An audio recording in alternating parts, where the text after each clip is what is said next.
Sehingga ada ungkapan mengatakan bahwa as-safaru qit'atun minal azab.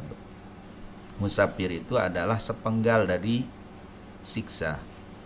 Artinya bahwa keberadaan seseorang tatkala dia sedang musafir itu menjadikan dia rentan untuk terjadi hal-hal yang tidak diinginkan. Karena musafir atau keadaan musafir itu menjadikan seseorang berada pada situasi yang umumnya lebih banyak tidak tahunya daripada tahunya. Orang yang akan ditemui tentu orang-orang baru, tempat yang akan dia tuju tentu tempat yang juga baru, yang belum banyak dikenal. Waktu pelaksanaan dalam perjalanan pun juga seperti itu, sehingga keberadaan seorang musafir ini di dalam agama menjadi salah satu sebab Allah memberikan rukhsah, memberikan keringanan-keringanan, baik itu yang berkenaan dengan ibadah, hukum-hukum yang berkenaan dengan ibadah, maupun yang lainnya. Bagaimana Allah Subhanahu wa taala misalnya dalam konteks wajib puasa, wa in kuntum maridon au ala safarin fa'iddatum min ayyamin ukhra. Allah mewajibkan puasa kepada semua orang, tetapi dalam keadaan sakit, termasuk ala safarin, dalam keadaan sedang melaksanakan perjalanan musafir, itu Allah memberikan rukhsah, kelonggaran untuk orang yang sedang dalam keadaan musafir itu bisa tidak berpuasa, dan nanti tentunya setelah selesai dari perjalanannya baru melaksanakan atau mengqadha puasa yang ditinggalkannya. Begitu juga dalam sholat jamak qashar itu diperkenankan oleh Allah Subhanahu wa taala pada orang yang sedang dalam perjalanan. Dan banyak lagi kelonggaran-kelonggaran lain yang diberikan kepada orang yang sedang dalam keadaan musafir. Ini untuk menggambarkan betapa keberadaan seseorang atau satu kaum ketika dia dalam perjalanan ini menjadi keadaan-keadaan yang tidak normal. Keadaannya menjadi masuk kategori keadaan tidak normal. Seperti halnya kita sekarang ini dalam kondisi pandemik COVID-19, ya ini juga masuk kategori keadaan tidak normal. Sehingga ada hukum-hukum yang berlaku di dalam keadaan normal itu kemudian mengalami pergeseran, atau kalau dalam istilah hukum kita dikenal dengan ada rukhsah. Ada keringanan yang kemudian bisa dilakukan, diantaranya yang wajib bisa menjadi diganti atau gugur kewajibannya, atau diganti kewajibannya dengan kewajiban yang lain. Katakanlah kewajiban sholat Jumat diganti kewajibannya dengan kewajiban sholat zuhur di rumah masing-masing. Kesunnahan melaksanakan sholat berjamaah 5 waktu diganti atau gugur kesunnahannya dengan dilaksanakan di rumah masing-masing. Begitu juga berbagai muamalah, hukum-hukum yang berkenaan dengan hukum-hukum muamalah itu juga mendapatkan porsi rukhsah sesuai dengan tingkat ketidaknormalan yang terjadi di tengah-tengah umat. Nah, maka ketika seseorang musafir, safar itu di dalam hukum kita dikategorikan sebagai salah satu situasi yang membuat seseorang bisa mendapatkan berbagai macam fasilitas rukhsah dari Allah Subhanahu wa taala. Nah, karena genting atau karena situasi yang tidak normal itu, maka kemudian di dalam adab etikanya orang yang musafir itu harus melakukan hal-hal yang juga tidak biasa. Di antaranya nanti ada bacaan-bacaan tambahan yang harus dia baca, ada hal-hal tertentu yang harus dia lakukan terutama sebelum melaksanakan musafir, sehingga perjalanannya diharapkan benar-benar bisa menjadi perjalanan yang produktif, perjalanan yang membawa kebaikan, perjalanan yang membawa manfaat, tidak hanya bagi dia yang melakukan perjalanan, tetapi juga bagi orang-orang yang ditinggalkan maupun orang-orang yang nanti dia akan datangi. Sehingga ini menjadi perlu upaya-upaya khusus, diantaranya adalah istikharah sebelum melaksanakan musafir, termasuk istisyarah, meminta nasihat, meminta pendapat, pandangan dari orang-orang yang diyakini orang-orang itu memiliki kemampuan, memiliki keahlian, memiliki kealiman, termasuk juga kesolehan. Imam Nawawi mengatakan i'lam. Jadi setiap ungkapan dalam kitab kalau dimulai dengan i'lam, ini menunjukkan pentingnya apa yang akan disebutkan selanjutnya untuk diperhatikan sebaik-baiknya. I'lam, ketahuilah, annahu yustahabu liman khatara bibalihi safar, siapapun yang ada dalam pikirannya hendak musafir, apa yang harus ayyushawira fihi, agar dia bermusyawarah.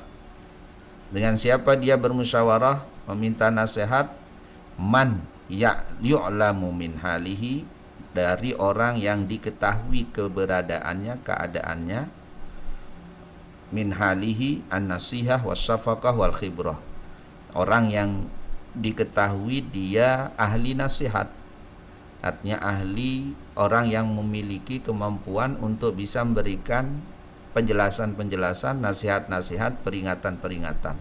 Wasyafaqah, dan hendaknya orang itu adalah orang yang memang punya empati dan simpati kepada orang lain, sehingga diharapkan nasihat-nasihatnya memang betul-betul muncul, betul-betul lahir dari karena empati dan simpatinya.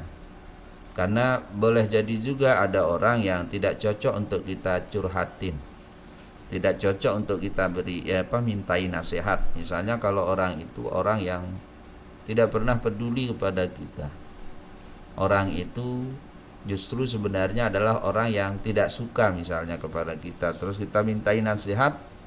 Nah, kalau orang seperti itu maka dikhawatirkan nasihatnya bukan membawa maslahat, bukan membawa kebaikan, tapi malah menjerumuskan orang. Karena di dalam pergaulan sehari-hari kita terkadang ada juga orang-orang yang tidak senang melihat orang tidak senang melihat orang senang, tidak senang melihat orang mendapatkan sesuatu yang baik, sehingga ketika dimintai pendapat, dimintai nasihat, kadang-kadang yang dinasihatkan adalah sesuatu yang justru menjerumuskan orang lain kepada hal-hal yang tidak dikehendaki. Karena itulah maka penting orang yang kita mintai nasihat itu adalah orang yang memang punya kemampuan, punya keahlian, punya khibrah, punya keahlian, di samping juga punya empati dan simpati, wa yasiku bidinihi wa ma'rifati, dan orangnya bisa dipercaya baik dari sisi keagamaannya, amanahnya, maupun dari sisi ilmu pengetahuannya. Ya, jangan juga kita meminta nasihat kepada orang yang tidak ada pengalaman, tidak punya ilmu musafir, terus kita mintai nasihat. Nah, ini juga ya nanti jangan-jangan nasihatnya bukan mengarahkan kita kepada yang baik dalam rangka musafir itu, tapi justru sebaliknya. Karena kalau tidak punya pengalaman, apalagi tidak punya ilmu musafir, tidak pernah kemana-mana, terus dimintai nasihat, ya jangan-jangan nanti malah sesat dan menyesatkan nasihat. Boleh jadi dia baik, boleh jadi dia niatnya, tujuannya baik memberi nasihat, tapi karena kurang ilmu, kurang pengetahuan, kurang pengalaman, maka kemudian nasihatnya bisa jadi juga akan membawa kepada hal-hal yang tidak baik. Sehingga persyaratan dari orang yang kita mintai nasihatnya itu adalah diantaranya harus wayasiku bidinihi wa ma'rifati. Orangnya dari sisi agama soleh, kalau begitu bisa dipercaya. Begitu juga dari sisi ilmu, pengetahuan, pengalaman juga dapat dipercayai. Nah, inilah diantara maksud firman Allah Subhanahu wa taala di dalam surat Ali Imran 159, wasyawirhum fil amri. Nabi Shallallahu alaihi wasallam diminta oleh Allah untuk bermusyawarah dengan sahabat-sahabatnya. Sahabat-sahabat Nabi adalah orang-orang yang dapat dipercaya, orang-orang yang sangat-sangat mencintai Allah, mencintai nabinya, dan juga tidak sedikit dari mereka yang lebih berpengalaman dalam hal-hal tertentu dibanding dengan Rasulullah SAW. Sehingga Allah memerintahkan nabinya, padahal nabi ya sebenarnya tidak membutuhkan. Kalau kita kembali kepada keberadaan nabi sebagai orang pilihan, orang yang selalu didampingi, selalu diawasi, selalu dijaga oleh Allah, sebenarnya tidak butuh itu. Namun karena Allah ingin mengajarkan melalui nabinya contoh-contoh mulia untuk umat ini, untuk kita semua, maka Nabi kemudian diperintahkan oleh Allah untuk melakukan hal-hal yang kalau secara logika kenabian sebenarnya Nabi tidak butuh. Tetapi karena Nabi adalah contoh uswatun hasanah, maka Nabi tetap dituntut melakukan sesuatu yang normal dilakukan oleh oleh manusia yang di sisi-sisi tertentu memiliki keterbatasan. Jadi Nabi Shallallahu alaihi wasallam sebagai manusia biasa diminta untuk bermusyawarah agar nanti kita semua bisa mencontohnya. Bisa dibayangkan kalau seandainya Nabi Shallallahu alaihi wasallam selalu menggunakan logika kenabian, selalu menggunakan atau melakukan sesuatu berdasarkan posisi beliau sebagai nabi dan rasul, sebagai hamba Allah yang paling mulia, maka tidak ada kita nanti yang bisa mengikuti beliau. Tidak ada kita nanti yang bisa meneladani beliau. Kalau semua yang dilakukan Nabi itu mengikuti kesempurnaannya sebagai Nabi, sebagai Rasul. Namun karena Nabi adalah sekali lagi uswatun hasanah, maka dalam banyak hal Nabi memperlihatkan atau melakukan sesuatu yang memberikan kita contoh-contoh itu. Sebagai salah satu contoh lain, di dalam perkara-perkara tertentu ketika Nabi menghadapi harus memilih sesuatu, maka Nabi selalu memilih yang lebih mudah, yang lebih gampang. Nah, kenapa Nabi memilih yang lebih mudah dan lebih gampang di dalam perkara-perkara pilihan termasuk dalam ibadah? Ini untuk memudahkan umat yang banyak ini. Kalau seandainya Nabi sholatnya selalu sempurna, kalau Nabi misalnya melakukan atau memberi contoh ibadahnya, ibadah yang 100% maksimal sesuai dengan kesempurnaan beliau sebagai Nabi dan Rasul, siapa kita yang bisa mencontoh ibadah Nabi? Siapa kita yang bisa mencontoh bagaimana amaliyah Rasul Shallallahu Alaihi Wasallam di luar ibadahnya? Kalau seandainya Nabi melakukan segala sesuatu berdasarkan kesempurnaannya sebagai Nabi dan Rasul Allah, maka harus disadari bahwa apa yang dicontohkan oleh Nabi Shallallahu Alaihi Wasallam, apa yang disampaikan Nabi di dalam hadis-hadisnya itu harus betul-betul dipahami melalui orang-orang yang paham betul tentang qaul, tentang fi'il, termasuk juga takrir dari Rasul Shallallahu Alaihi Wasallam. Memahami sunnah Nabi itu tidak bisa secara letterlek diambil dari kitab-kitab hadis. Tidak bisa secara harfiah kita comot, kita ambil berdasarkan apa yang tertuang di dalam kitab-kitab hadis. Karena kalau kita tidak membaca syarah, membaca penjelasan-penjelasan ulama tentang itu, sangat boleh jadi kita jauh dari kebenaran dalam memahami sunnah Rasul tersebut. Karena apa yang dilakukan Nabi, apa yang dikatakan Nabi harus selalu dilihat tidak hanya berdasarkan pada teksnya semata, tidak hanya berdasarkan pada apa yang tertera di dalam teks hadisnya saja, tetapi harus juga dipahami berdasarkan latar belakangnya, berdasarkan konteksnya, berdasarkan situasi kondisinya, dan itu semua baru dapat kita peroleh penjelasannya kalau kita mengikuti penjelasan-penjelasan ulama-ulama, penjelasan para sahabat, penjelasan para imam. Nah, termasuk di dalam perkara kenapa Nabi harus bermusyawarah padahal beliau adalah Nabi, beliau adalah Rasul Allah. Ini adalah bukan semata-mata karena kebutuhan Nabi beliau harus musyawarah, tetapi ini adalah untuk memberi contoh kepada kita. Makanya perintah wasyawirhum fil amri ini tidak hanya untuk Nabi maknanya, tapi untuk kita selaku umatnya. Nah, banyak contoh-contoh dalam Al-Quran perintah bentuknya tunggal, artinya dialamatkan kepada Nabi, tapi sebenarnya itu adalah untuk umat. Nah, termasuk di dalam ayat ini. Jadi ayat ini mengarahkan, memerintahkan Nabi SAW secara teksnya, tapi sesungguhnya maksudnya adalah kita selaku umatnya yang dalam berbagai urusan, dalam berbagai perkara, terutama perkara-perkara yang menyangkut kemaslahatan umat, menyangkut kemaslahatan orang banyak, jangan pernah meninggalkan yang namanya bermusyawarah dengan orang-orang yang bisa dipercaya secara din, keagamaan, bisa dipercaya secara keilmuan. Nah, jadi jangan timpang. Maksudnya bisa saja ada orang yang mungkin dari sisi agama dia soleh, dia lurus, tapi dari sisi ilmu, pengetahuan dia kurang. Katakanlah seperti tadi, tidak pernah musafir, tidak pernah kemana-mana, tidak punya pengalaman, ke Mataram saja tidak pengalaman misalnya. Terus kita mintai nasihat untuk kita mau musafir ke Jakarta.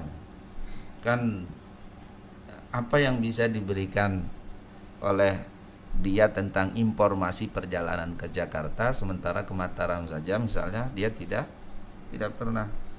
Ya, kalau dari sisi agamanya dia lurus, dia baik, dan kalau memberi nasihat ya dari sisi itu mungkin baik.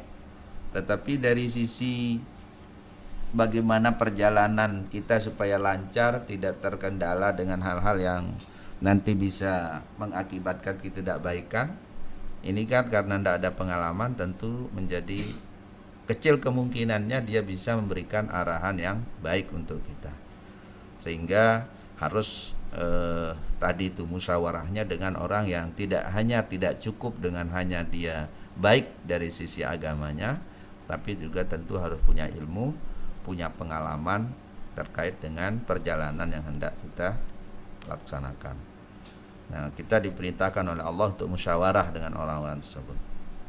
Wa dalailuhu katsirah, dan banyak lagi dalil-dalil lain yang memerintahkan kepada kita untuk mendengar nasihat, mendengar arahan dari orang-orang yang diyakini punya kemampuan, punya pengalaman, termasuk juga punya kesolehan untuk kemudian bisa mengarahkan kita, menasihati kita dalam rangka kita bisa melakukan segala sesuatu dengan baik.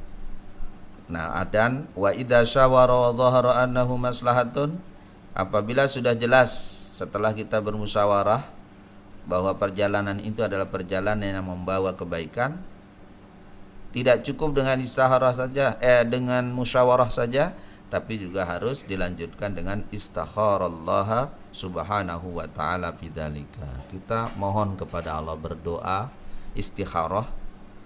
Jadi ini dua hal yang harus dilakukan, ya, termasuk untuk talibat yang mau melanjutkan studi kemana saja, mau keluar daerah, mau keluar negeri misalnya, ya, sebelum melangkah untuk melanjutkan atau melakukan perjalanan, menetapkan, memantapkan hati untuk melanjutkan itu, lakukan dua hal ini.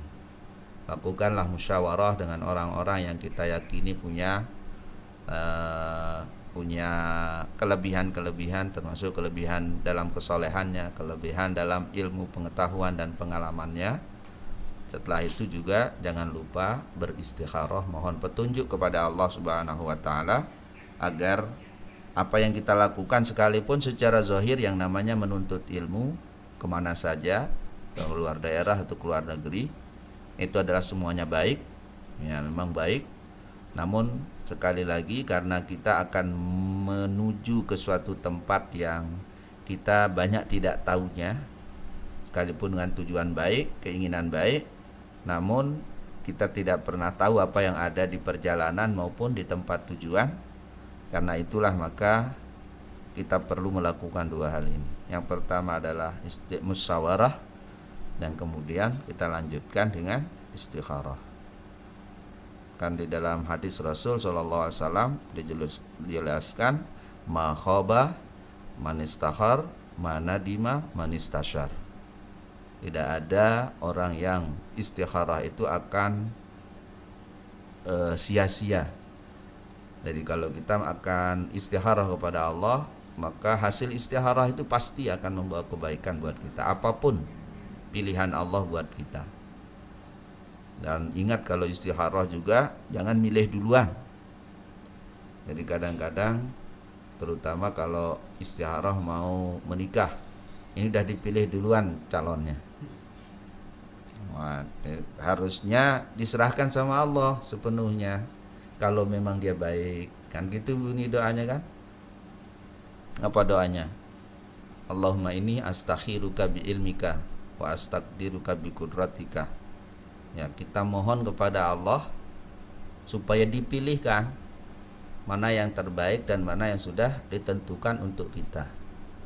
Kalau dia baik buat diri kita, buat agama kita, buat dunia kita, kita mohon supaya Allah memudahkannya dan mewujudkan. Sebaliknya, kalau pilihan itu apa yang kita kehendaki itu tidak baik bagi diri kita, tidak baik buat dunia kita, tidak baik buat agama kita, kita mohon kepada Allah supaya dijauhkan, supaya ya tidak dipilihkan, tidak ditakdirkan kita dengan itu.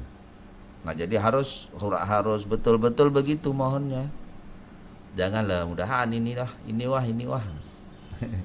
Jadi dia yang menentukan sendiri pilihannya, karena mengikuti kemauan. Jadi kalau orang istikharah, kemauan kita itu harus kita lepas, serahkan kepada Allah Subhanahu wa taala yang menentukan. Tidak masalah dengan mau kita, tidak apa-apa kita mau si A, mau si B, mau siapa saja misalnya, atau mau pergi atau tidak pergi. Tetapi kemauan itu jangan menjadi utama di dalam istikharah itu. Dia harus diletakkan pada posisi ya terserah Allah. Kalau memang itu baik, maka kita berharap kemauan itu dimudahkan dan diwujudkan Allah. Tapi kalau ternyata tidak baik, kita mohon supaya kemauan kita itu dibelok kepada yang lain, diberi yang lain, dimudahkan untuk yang lain. Nah, itulah diantara makna dan tujuan beristikharah, sehingga Nabi SAW mengatakan tidak akan pernah orang yang istikharah itu akan menyesal, tidak akan pernah dia sia-sia, pasti akan menghasilkan sesuatu kebaikan.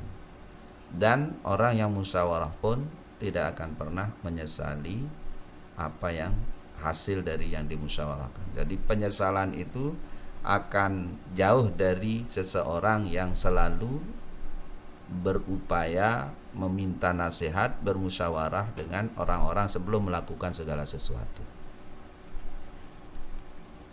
Dan wala'ala manik tasoda, tidak akan miskin, tidak akan terkatung-katung orang yang bisa berhemat, yang pandai berhemat.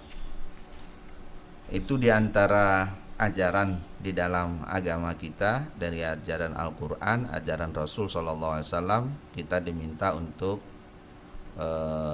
di dalam melaksanakan berbagai macam amaliyah kita, termasuk keinginan kita untuk musafir, itu supaya dimusyawarahkan dan diistikharahkan terlebih dahulu.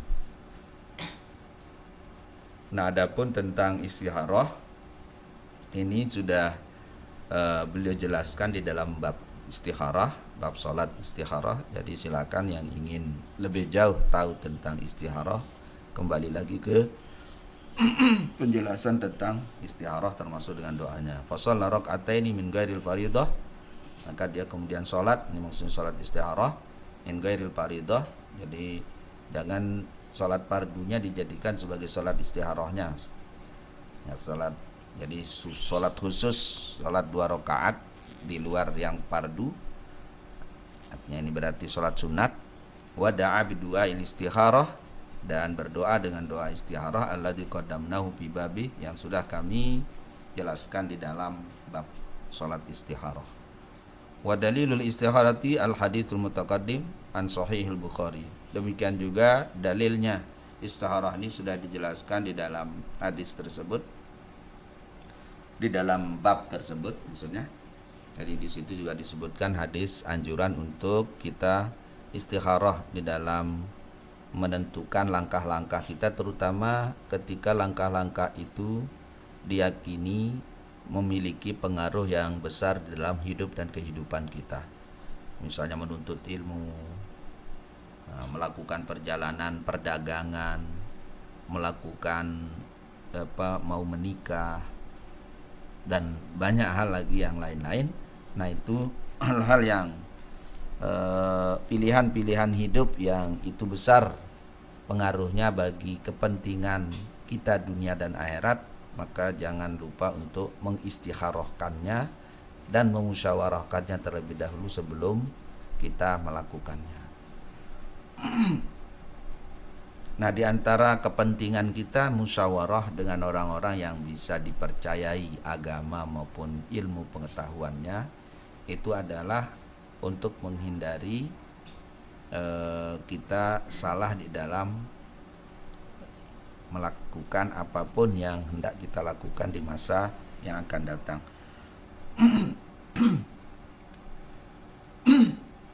Nah, jangan sampai nanti misalnya untuk pilihan hidup jodoh misalnya, Anda minta istikharahnya kepada saingannya, kan jadi bahaya itu. Nanti hasil nasihatnya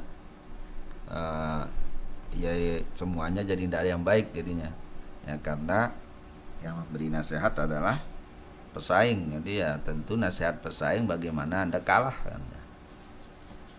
Jadi dia tidak memikirkan apa yang terbaik, maslahat bagi temannya.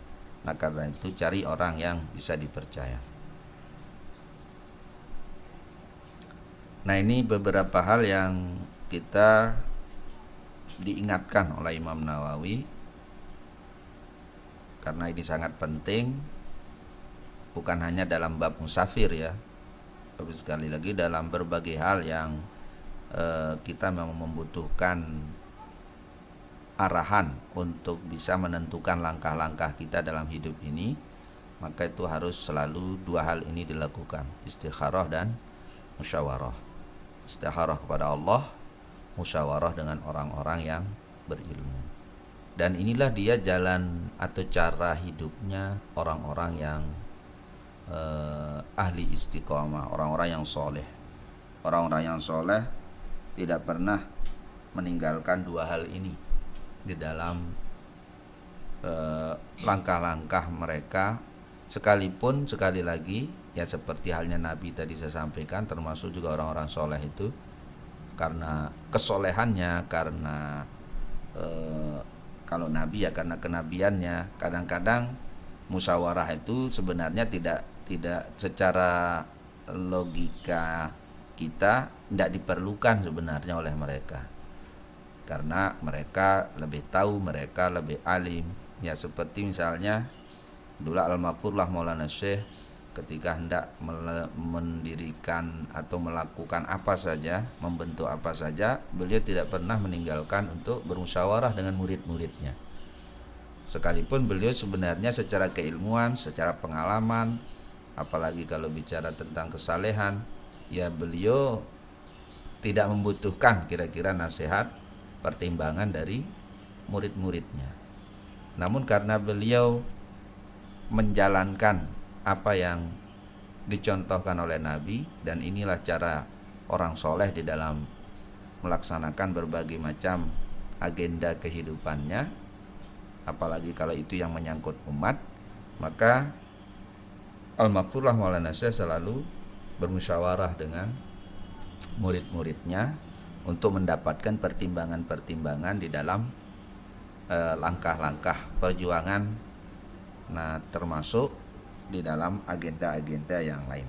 Dan kemudian juga ini ya tidak harus agenda-agenda besar keumatan saja, ya menyangkut kepentingan pribadi-pribadi kita pun ini juga menjadi perlu sebagai kebiasaan yang harus kita lakukan, yaitu selalu berupaya bermusyawarah dengan orang-orang yang bisa memberikan kita arahan, petunjuk untuk kita bisa melangkah dengan baik.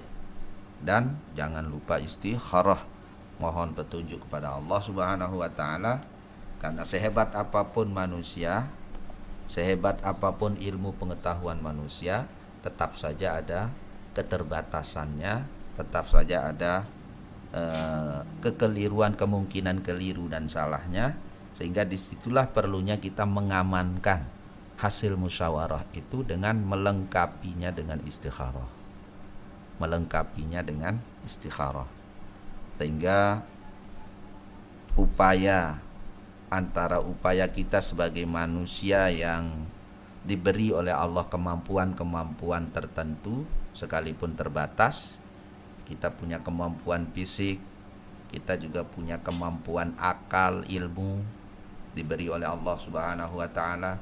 Kita juga punya kemampuan-kemampuan yang lain yang diberikan oleh Allah Subhanahu wa taala, tapi karena terbatas, karena tidak semua hal bisa kita tahu, bisa kita gapai, bisa kita peroleh, dan bahkan tidak ada satupun perolehan kita kecuali itu adalah atas ketentuan dan izin Allah.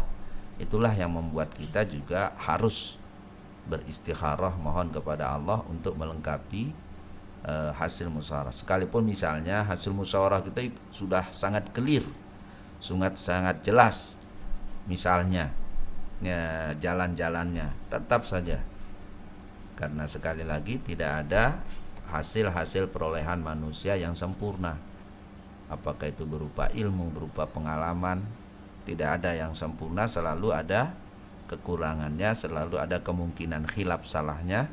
Dan disitulah kita membutuhkan hidayah, petunjuk dari Allah agar menjadi lebih sempurna lagi usaha-usaha yang bisa kita lakukan untuk mencari yang terbaik di dalam hidup ini. Nah maka antara kasab kita selaku manusia, ikhtiar kita selaku manusia, dengan kebergantungan kita kepada kuasa Allah, ini harus berjalan seiring sejalan. Jadi hendak bertentangan ikhtiar dengan tawakal. Ikhtiar adalah bagian kita selaku hamba Allah yang sudah diberi kemampuan-kemampuan tertentu. Allah memberi kita badan, Allah memberi kita mata, Allah memberi kita telinga, Allah juga memberi kita akal pikiran. Dan mata, telinga kita ini diberi kemampuan-kemampuan tertentu oleh Allah, sekalipun sekali lagi terbatas. Sekalipun terbatas tapi ada kemampuannya. Maka yang kita ikhtiarkan itu adalah sesuatu di batas kemampuan itu. Itulah yang diikhtiarkan, wajib hukumnya diikhtiarkan. Sekalipun sekali lagi ikhtiar kita tidak menentukan. Ikhtiar kita tidak menentukan hasil perolehan kita. Karena semuanya bergantung pada kehendak dan ketentuan Allah Subhanahu wa taala. Nah, di wilayah inilah maka kemudian kita bertawakal kepada Allah Subhanahu wa taala. Tapi di wilayah batas kemampuan yang sudah diberi oleh Allah, maka harus dimaksimalkan, harus dioptimalkan ikhtiarnya. Katakanlah kalau kita ingin jadi orang berilmu, maka kita harus gunakan mata, telinga, kaki, tangan kita, termasuk akal pikiran kita, bahkan juga harta benda kita untuk menunjang usaha-usaha kita di dalam mencari ilmu itu. Untuk beli buku, untuk bayar uang sekolah. Demikian juga kita berjalan dari rumah ke tempat belajar. Kemudian kita pakai mata, telinga kita, akal kita untuk mendengar, memperhatikan penjelasan-penjelasan. Itulah usaha yang harus dilakukan, wajib dilakukan oleh siapapun. Sekalipun penentuan nanti kita menjadi orang yang berilmu atau tidak, menjadi orang alim atau tidak, tetap bergantung pada ketentuan dan kehendak Allah. Di wilayah itu kita bertawakal. Di wilayah di mana Allah yang menjadi penentu segala sesuatu, Allah yang menciptakan segala sesuatu, maka kita bertawakal kepada Allah. Namun ikhtiar-ikhtiar sesuai kemampuan tadi tetap harus dilakukan oleh kita. Nah, ini dia kombinasi gabungan antara istisyarah dan istikharah tadi. Ini adalah cerminan dari bagaimana kita berikhtiar dan bagaimana kita bertawakal sekaligus di saat yang sama kepada Allah Subhanahu wa taala. Ya, tidak ada pertentangan dan tidak bertentangan. Bisa dilakukan dua-duanya, antara ikhtiar dengan tawakal, karena ini wilayahnya masing-masing ada sendiri-sendiri. Nah, di sisi lain ikhtiar adalah terkait dengan hal-hal yang dia diketahui, dilihat, bisa dilakukan oleh manusia. Itulah wilayah ikhtiar namanya. Misalnya kalau kita sakit, memang yang menyembuhkan Allah, yang membuat kita sakit Allah, yang menghidupkan Allah, yang mematikan juga Allah. Namun karena kita sudah diberi ilmu, diberi akal, diberi telinga, bisa mendengar, dapat informasi bahwa ini bisa menyembuhkan, ini bisa, kalau sakitnya begini, obatnya ini. Berdasarkan ilmu yang diberikan Allah kepada manusia yang punya keahlian itu, katakanlah dokter, maka kita diwajibkan oleh Allah untuk mengikhtiarkan mencari sembuh itu melalui obat, melalui dokter yang punya keahlian itu. Nah, setelah itu bertawakal. Nah, setelah usaha-usaha itu kita lakukan, barulah kita berserah kepada Allah, berdoa kepada Allah, mohon kepada Allah agar kita diberikan kesembuhan, keafiatan. Jadi sekalipun sudah ke dokter, sekalipun sudah minum obat, jangan tidak berdoa.